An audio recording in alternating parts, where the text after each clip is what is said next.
बेचैनी को बस पागल समझता है। तू मुझसे दूर कैसी है, मैं तुझसे दूर कैसा हूँ, ये तेरा दिल समझता है या मेरा दिल समझता है। मोहब्बत एक एहसासों की पावन सी कहानी है। कभी वक्ता दीवाना था, अभी मुजाहिद दीवाना है। यहाँ सब लोग कहते हैं मेरी आंखों में आंसू है, जो तू समझे तो मोती है, जो ना समझे तो पानी है।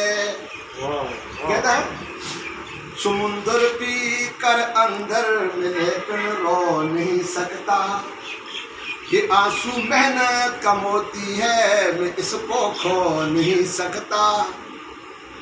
मेरी चाहत को दुल्हन तू बना लेना, मगर सुन ले जो मेरा हो नहीं पाया वो तेरा हो नहीं सकता, जो मेरा हो नहीं पाया वो तेरा हो नहीं सकता। अब इसके साथ इत्माम करता हूँ और आपने सारे बाबा मुलाजिम को शुक्रिया अदा करता हूँ। इस भाषण को पूरी तौर पर